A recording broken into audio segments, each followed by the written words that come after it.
за активна и дългогодишна читалищна дейност с решение номер 1, протокол номер 7 от 28 септември 2012 година на настоятелството на Народно читалище Просвета Драгомирово 1912, село Драгомирово, с грамоти и плакети по повод юбилейната годишнина се отличават следните читалищни деятели. С грамота и плакет Валентин Антонов Маринов.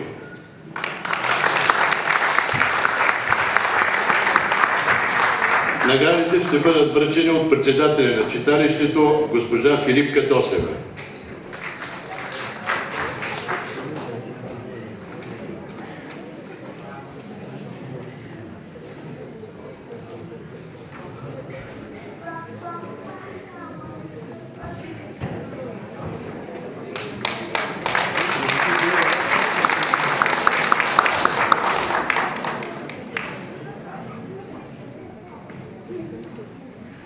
Драги приятели, господин Благов, кметове, секретари на читалища и председатели, не съм подготвен за този миг.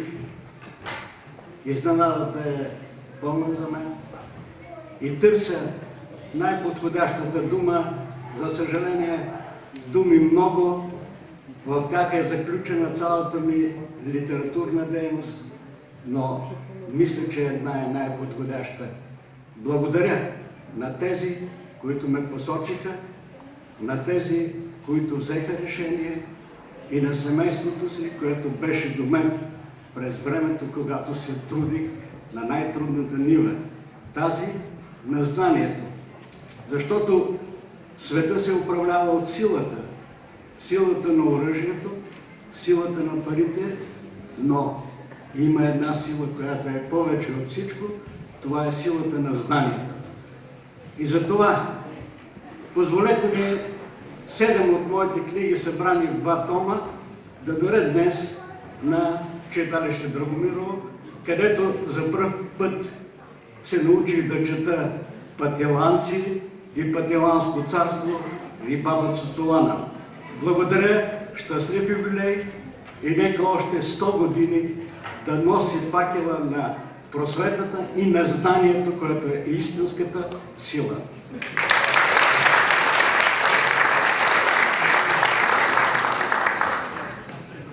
Димитър Савов Николов.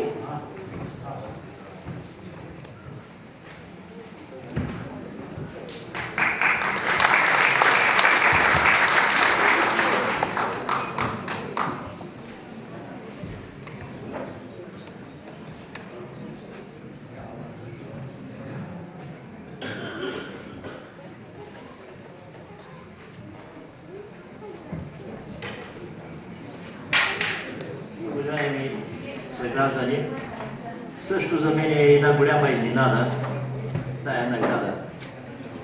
Може би от това, което аз съм допринесъл за селото, е стигнало и до тия, които ме посочиха да бъда награден. Аз желая на тия читалищни дейци много здрави, много весели празници и все така да ни събират по поводи и без поводи, за да можем да се чувстваме драгомирци. Още един път благодаря за награда. Рашко Иванов Василчин.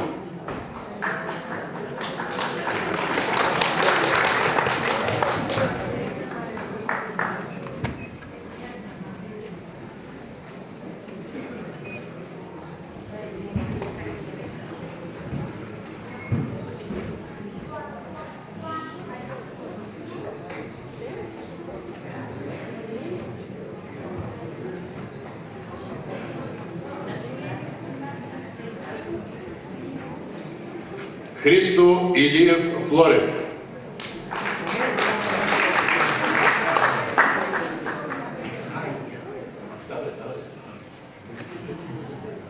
Уважаеми господин Благов, господин Кмете, уважаеми съселяни, ние днес сме на едно радостно събитие. 100 години от Народно читалище Просвета, село Драгомирово.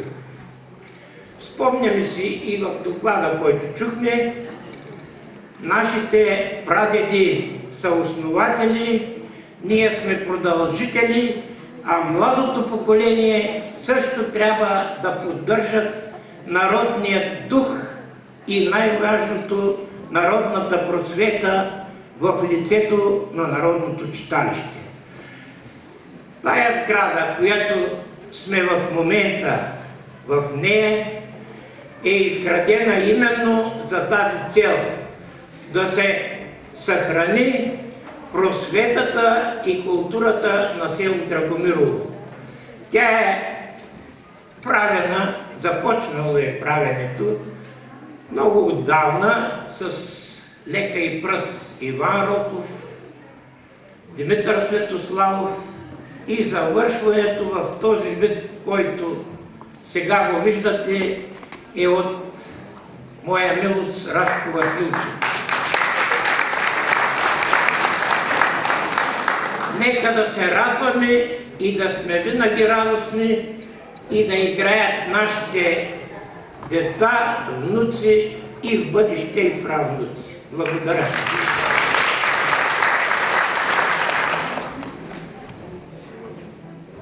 Христо Илия Флорев явно го няма.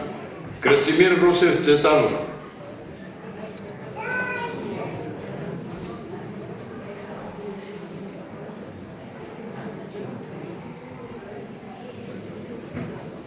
И Красимир го няма. Донка Братванова Рошолова.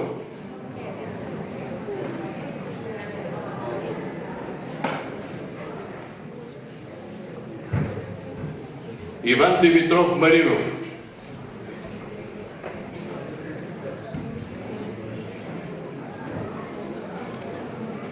Марин Русев Петров.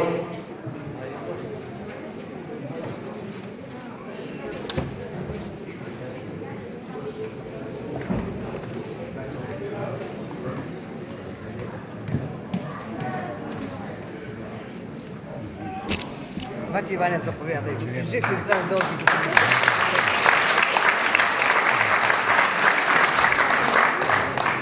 Галинка Димова Димитрова.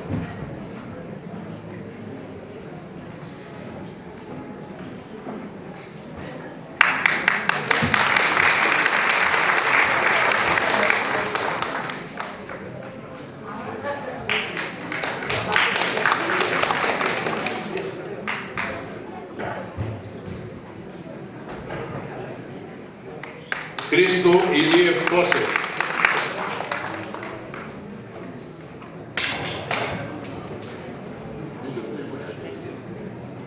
Павел Маринов Павлов.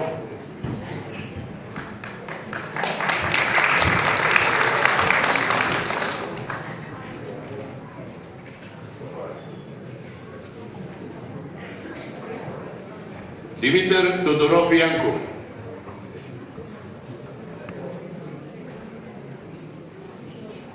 Любомир Маринов Христакиев.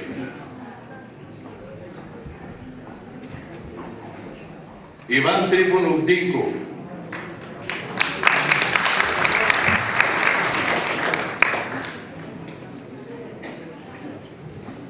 И Мария Стефанова Георгиева.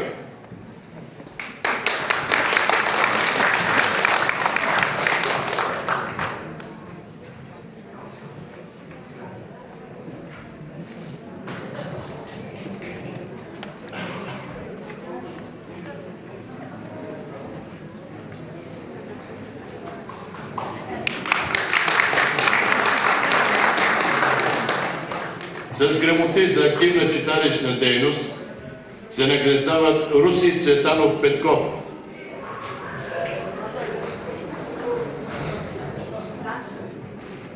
Мария Русева,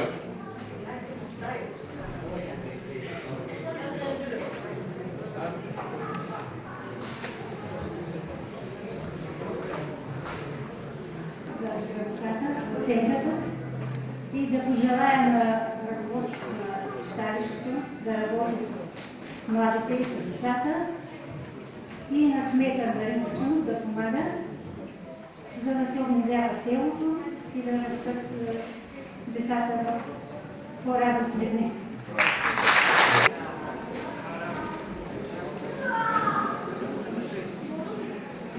Софка Дамянова Русева.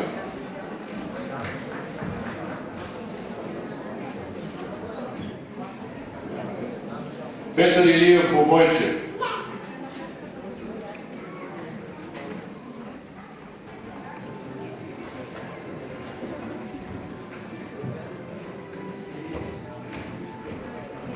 Исмоил Евдоксиев Тодоров.